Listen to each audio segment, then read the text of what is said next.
Hey, welcome back. I hope you enjoyed the exercise. Now let's debrief it together. So, first question to you. Did you take it longer in the first round or in the second round? I bet you were much faster in the second round. Actually, people are on average 30 to 40% faster in the second round when they work customer after customer compared to working on all customers simultaneously. What is the reason for that? Why are we all much faster in the second round? The answer is simple. In the first round, when we try to work on all customers simultaneously, we constantly have to switch our context, which means we go from writing numbers to writing letters to writing Roman numbers, and then all the way back. Whereas in the second round, we basically get into a flow. We stay in one system, we finish that system, and then we move to the next system. So what I want you to remember from this, one key insight, is context switching has its cost. Doesn't mean that we completely avoid it. If we can, we should. But if we can't, we can still use a lot of the principles that we will be exploring in this video and in the next one where I will introduce Kanban as a tool to you. So now let's look together at the cost of context switching.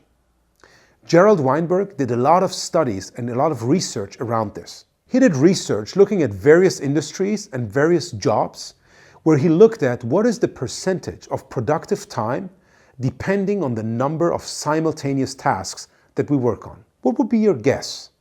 What percentage of productive time do we have if we work on one task and one task only? If you're like most people, you would guess like, 90, 95%, maybe even 100. But that's not the case. Because even if we work on one thing and one thing only, we usually get interrupted. Interrupted through breaks that we take, right? Going to the bathroom and coming back. We get interrupted by going to lunch and coming back. We get interrupted by taking up the phone. We get interrupted by checking our emails.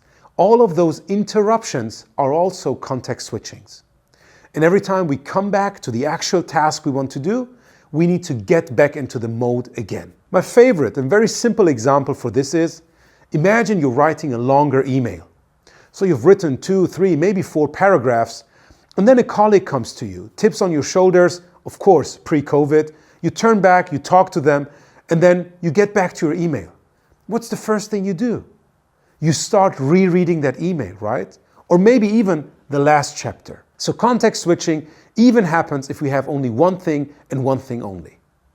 Now let's go to 2 tasks that we work on simultaneously. What would be your guess? What percentage of productive work time do we get if we work on 2 things simultaneously? The number is around 80%. So given the 85% we had with one task, this is just a drop of 5%. After all the exercises that we ran, you might have assumed that that drop is much more significant. Now the reason behind this is again simple. If you're working on one task and one task only, part of those initial 15% productivity that you lose are also dependencies. So imagine you're working on one thing and then you have a dependency to one of your colleagues. While you're waiting your colleagues to finish this, there's nothing you can work, so you're losing productive work time. Whereas if you're working on 2 things, while you're waiting for your colleague to finish the work on the first piece, you can work on the second piece of work, right? So you don't lose that much productive work time. But in average, still, you are better doing one thing at a time than working on 2 things simultaneously. Once we move to 3 tasks simultaneously, we end up with a 30 to 40% drop in terms of productive work time. That's what we actually experienced in the exercise we just ran, right? We had 3 different customers and they all wanted something different from us. And the more tasks you add, the more significant the drop with regards to your productivity. Now don't think that people working on multiple things are less busy. This is not the number of hours they work. This is the percentage of productive work time they have. So working on 4, 5, 6, 7, maybe even 10 tasks simultaneously might result in us being much more busy but much less productive. Maybe you've had one of those days where you jump from one meeting to another and then you come back home and your spouse or partner asks you, "Honey, how was your day? Did you get a lot of work done?" And your response is, "It was super stressful, I was super busy, but I didn't get anything done." So The most important insight here is context switching has its cost. If we go from one customer to the other at the same time, we will significantly lose productivity. So what is an alternative? And why do we do this in the first place? So this goes all back to our assumptions. Let's explore this a bit deeper. We have 3 customers, and each of them wants something from us, ideally as soon as possible. So our instinct is to start working on each of those customers as soon as possible. Because our assumptions are, the sooner we start working on something, the sooner we finish something, right? So let's explore this together. Some of you might have had a number around 60 seconds in your first round. And assuming a 33% productivity increase, you had around 40 seconds in your second round.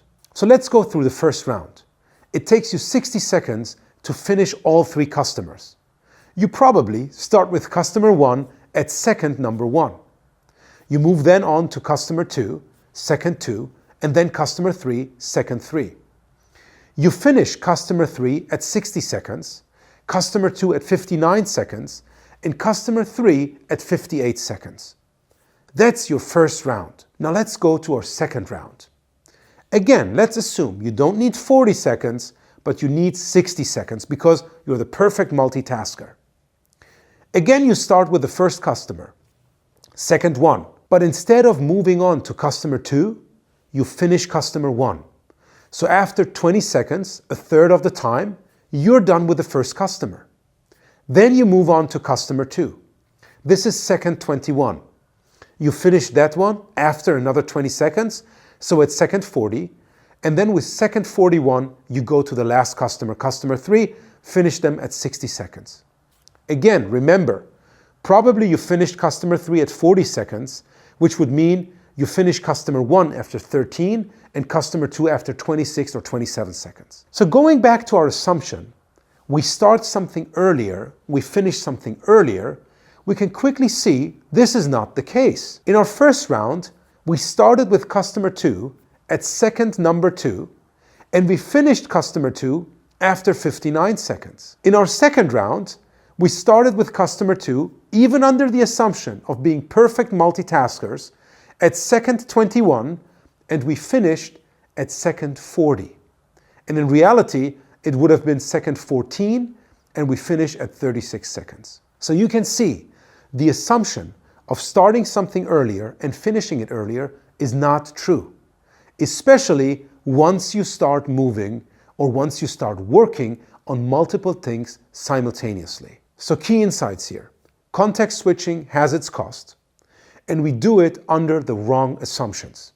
If we really want to deliver value to customers fast, we'd better prioritize and we'd better focus on delivering one customer after the other instead of working on all of them simultaneously. In our next section of this module, we will look at Kanban as a tool that can help us do this in a systematic and very visual fashion.